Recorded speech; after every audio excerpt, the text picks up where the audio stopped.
canon law is unfortunately has sometimes a rather bad reputation. And you get the reaction from people when you say you're in canon law. They kind of have a tendency to want to step back from you, create a bit of a distance. Because there's this idea that canon law is very dry. It's a question of permitting or not. And more often than not, the answer will be no to a request, which is a very false, unfortunately, very false idea of what canon law is. I see canon law as an instrument, a pastoral instrument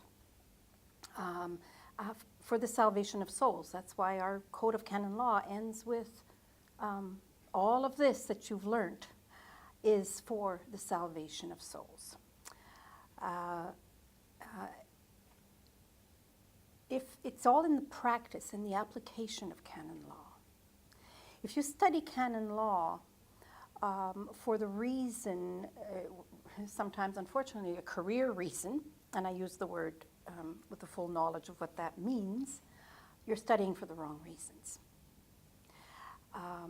And that is why the Code of Canon Law is seen as the last conciliar document. It flows from the conciliar teaching, the good of the faithful, the rights of the faithful,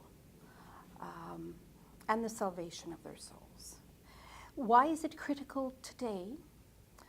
Well, for several reasons. We know that there's more and more need within people for more spirituality.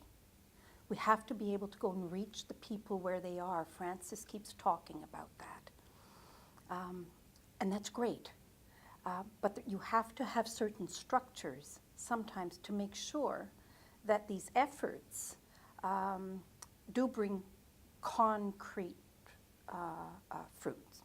And canon law is there to help ensure a certain stability to these efforts.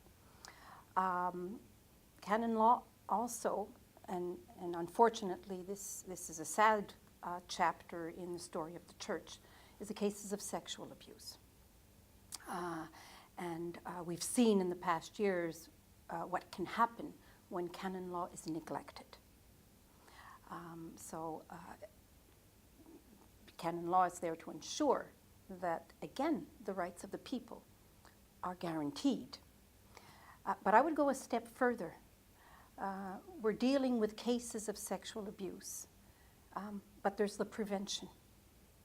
And that is, to my point of view, even as important, if not more important.